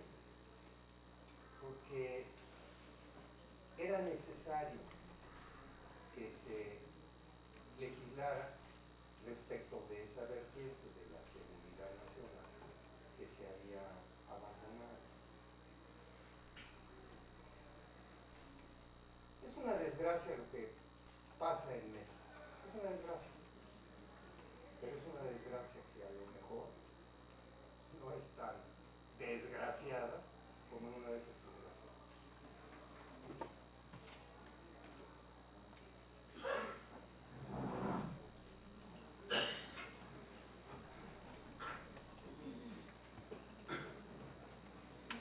Muy buenas tardes. Mi pregunta también para yo tengo la idea de que están manejando mucho el término de delincuencia organizada y lamentablemente mi punto de vista es que la delincuencia organizada en manos de gentes que gobiernan finalmente no son la delincuencia organizada. Tenemos el caso de Yarrito, Borges, Cruz, lo más todavía sonado, lamentablemente la adversidad que tuvo el presidente de la Casa Blanca. Entonces, se habla mucho de la delincuencia organizada. ¿Cómo puede ser todavía que una ley como tal estatuye gentes que están en delincuencia? Precisamente, yo creo, esa sería mi pregunta, si usted cree que esa ley no les da más ventajas todavía a este tipo de gente que para mi punto de vista ellos son la delincuencia organizada. Tienen todo el poder constitucional y además todavía se están protegiendo con leyes para poder reprimir a una marcha, una manifestación o exactamente, ¿no?, lo que viene, un año electoral, ¿no? Mire, a ver, estoy también absolutamente de acuerdo con lo que, bueno, primero, esta ley de seguridad interior no tiene ni siquiera una mención, de delincuencia organizada, nada, porque hay una ley, digamos, de seguridad pública, la ley federal contra la delincuencia organizada. Entonces, hay una ley para la delincuencia organizada, que dice 222 veces, no es cierto, pero digamos, delincuencia organizada. Hay otra ley, que es esta, la de seguridad interior, que ni siquiera menciona delincuencia organizada y que no es para aplicarse a la delincuencia organizada.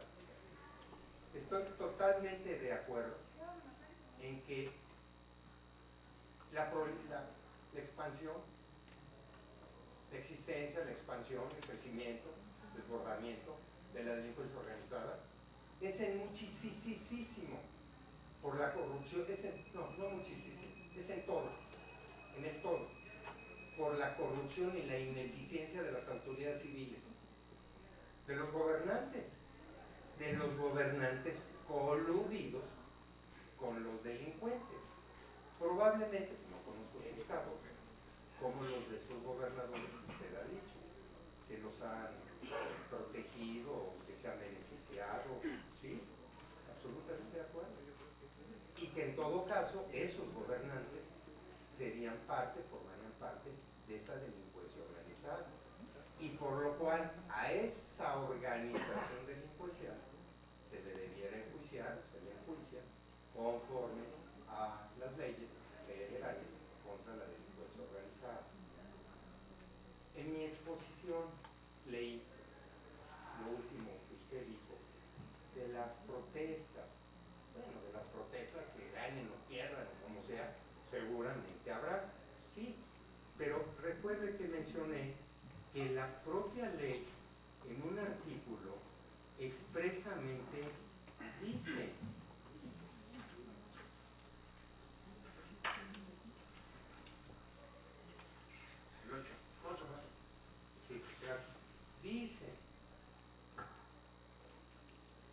las movilizaciones de protesta social o las que tengan un motivo político electoral, como pudiera ser, bajo ninguna circunstancia serán consideradas como amenazas a la seguridad interior, ni podrán ser materia de declaratoria de protección a la seguridad interior. Es decir, no son objeto de esta ley. Y lo que a mí me sorprende es que personajes que forman opinión pública digan lo contrario. Ahora en julio la selección, ahora en julio y nos van a reprimir por el problema político, por la inconformidad político electoral. Ahora cualquier manifestación, bueno, va a ser considerada una amenaza a la seguridad interior. Ay, caray, pues si la ley dice exactamente lo contrario.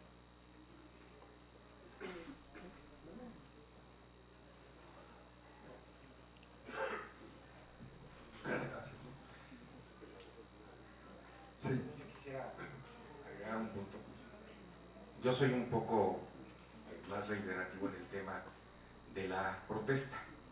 Y ha habido muchas leyes que han reglamentado este tema, incluso Moreno Valle, cuando fue gobernador de Puebla, hizo la famosa ley Vara. Y esta fue en una manifestación donde ustedes, a lo mejor no se acuerdan, iba algún menor de edad y las fuerzas del orden iban ahora sí que a parar esta manifestación y disparan una bala de goma. Este menor de edad perdió el ojo. El problema es, como dice Juan, es que dice que no, pero después las autoridades dicen, no, es que como era inconstitucional, porque estaban gritando o estaban aventando algunos objetos, consideramos que era anticonstitucional y entramos. El problema es que la autoridad a veces, y ha pasado, el propio secretario de Seguridad Pública, Irán Almeida, con el propio Miguel Mancera, en Palacio Nacional, que reprimen a unos manifestantes, pues le costó la chamba. Entonces los precedentes que yo vengo narrando son todo lo contrario, porque así está el artículo, ¿por qué entonces reprimen a las marchas? Entonces esto es un tema que yo creo que para el ciudadano es sagrado. ¿Para qué, mi querido Juan, la ley de seguridad interior se mete al tema de la protesta? ¿Para qué hay un artículo que hace referencia a la protesta? Porque si lo vas a respetar, no te metas, no lo digas, artículo 9º constitucional.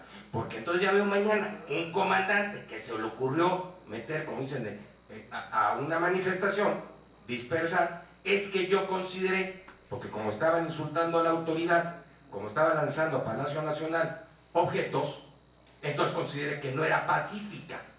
Y elementos hay, y antecedentes hay, no de rebelión, bueno, han consignado algunos de rebelión que después los jueces los han sacado, como el caso de Irán Almeida, que ya es verdaderamente patético.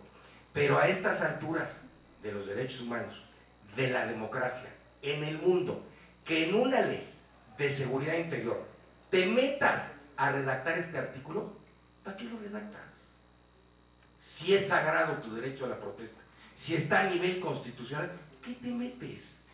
A poner un articulito que, lejos de aclarar las cosas con la arbitrariedad que hay en diversas autoridades, oye, pues yo consideré autoridad y entonces entré. El respeto al derecho a la protesta es sagrado. Desde mi punto de vista, nada ayudó que pusieran este artículo. Ese es mi punto de vista, porque los antecedentes son terribles, no en México, en el mundo. Gracias.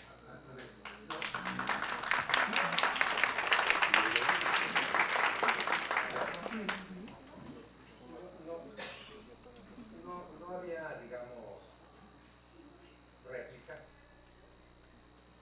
Y no pretendo hacer una réplica. Pero a ver, más que réplica es el ruego para una consideración de mi talentoso amigo. A ver, la Constitución en el artículo 9 dice: es garantía de todos manifestarse. Bueno, hasta con insultos. Manifestarse. No. Ayer leí en el periódico que creo que aquí en la Ciudad de México, desde hace, no sé, 10 años, hay 9 manifestaciones diariamente. Entonces, que la gente en México se manifieste, pues como que nos sorpresa. La gente se manifiesta. Pero la Constitución agrega, siempre y cuando esa manifestación no sea armada y sea pacífica. Porque yo no creo. A ver, artículo 9 de la Constitución. Bueno, pacífica. No, pero dice pacífica, no dice armada. Consecuentemente, las armadas son pacíficas. Pero bueno, a ver, dice pacífica. En el momento en que hay una manifestación que quema un palacio municipal, que lincha a personas, que destruye propiedades privadas, ¿es una manifestación o es una rebelión? Y esa rebelión es un delito en el Código Penal Federal. Entonces yo lo que diría, no es que este artículo esté mal. A lo mejor el que está mal es el de la Constitución, porque la Constitución permite las manifestaciones en paz. Bueno, pero y entonces la autoridad, si hay un insulto, pues ya va a decir que no es en paz y va a ser el pretexto para que la reprima. Bueno, es que este artículo no debió de haberse puesto aquí. Yo me hago la pregunta siguiente: si habiéndose puesto, todavía arguimos que esto es para, si haberse puesto la prohibición, todavía arguimos que no obstante la prohibición se le va a aplicar a las manifestaciones, bueno, pues si no lo hubiéramos puesto, estaría peor. No le entiendo la lógica a que es que esto va a servir para reprimir las manifestaciones, cuando la ley dice no se podrán reprimir las manifestaciones por esta ley. Pero bueno, ¿qué les parece? Ya mejor que terminemos esto.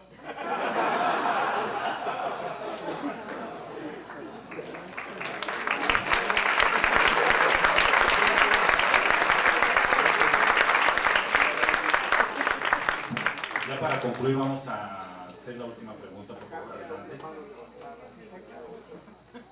Le paso como el doctor Juan, antes de ayer, ya no veo, antes Carmen, ¿cuál es realmente el problema? El problema de esta ley es que no es casuística, es generalista. Está demasiado a la interpretación, ¿no? Cada quien tiene su opinión al respecto, pero no estamos llegando al punto medular, que es que sea casuística y que realmente diga lo que necesita y se aplique. La segunda opción, no estamos llegando a la aplicación. La ley aquí se aplica, como decía Benito Juárez, en las vacas encostadas. Entonces, ese es realmente el problema de México. Ahora, ¿Cuál es el punto medular? Queremos una ley que sea a modo para el gobierno, ¿no? Entonces vamos totalmente en contra de eso. O queremos que las instituciones internacionales nos vean como un Estado fallido. ¿Creen que eso es lo que necesitamos? Yo creo que no. Lo que necesitamos es mantener las instituciones, porque a la vista de todos a nadie le conviene incendiar un país para ganar. Tenemos que mantener las instituciones, mantener la ley y hacerla lo más casuística que se pueda y lograr un buen documento para bien de todos. Ese yo creo que sería el fin de todos. De ahí partir en si debatimos tirarla y volver a hacer, es lo que le comentaba al compañero, o mejorarla o de alguna manera encontrar la media en la que nos convenga, que no quedemos tan mal parados como país. ¿Y qué pasa con la Ley de Seguridad Nacional? Antes de 1940 no existía, creo que se hizo después de eso la Ley de Seguridad Nacional en Gobernación y empezó con a tomar forma. ¿Qué es lo que le pasó al secretario de Defensa? Que quería acreditar su personalidad jurídica. Eso es todo, no pidió más, no quería ni que le dieran poder, no quería ni que le dieran presupuesto. Si él hubiera podido meter la mano, lo que pide es presupuesto, porque le están cargando que él haga las cosas que debería estar haciendo el presupuesto de la seguridad pública, que es para lo que estuvo formada. Ahora, ¿para qué es la ley? Regresemos, vámonos un poco más atrás, al inicio de lo que necesitamos. ¿Para qué queremos leyes? Para tener paz social, señores. Ese es el fin. Si logramos paz social con alguna de las vertientes, y esa es la pregunta de todos los panelistas, ¿cómo logramos paz social, que es el fin? Sea debatiéndola, tirándola, o levantándola, o mejorando. Gracias.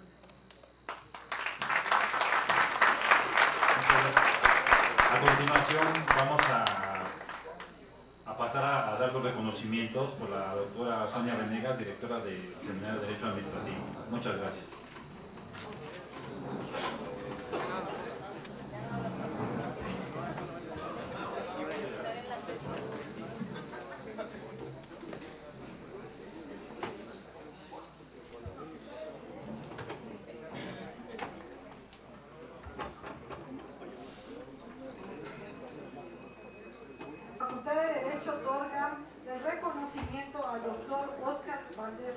Por su participación como expositor en esta mesa de análisis.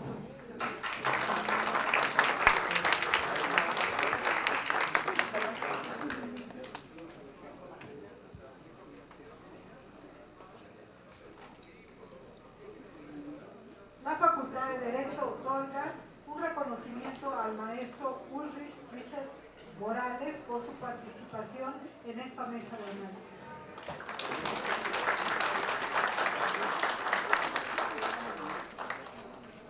La Facultad de Derecho otorga su reconocimiento al abogado Juan Velázquez nuevamente por su participación como expositor en esta mesa de análisis. Muchísimas gracias.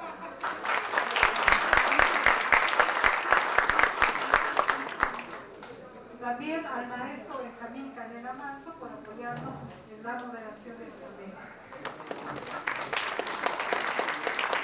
Y a la doctora, que lo veremos porque tenía un error de dedo ahí en su nombre, pero se lo hacemos llegar. Un aplauso para ella, por favor. Muchas gracias. A nombre del doctor Raúl Contreras Bustamante, director de la Facultad de Derecho de la máxima casa de estudios, y del doctor Víctor Manuel Garay Garzón, secretario general de la misma, les damos las muchas gracias y les agradecemos a los panelistas por sus exposiciones magistrales. Muchas gracias.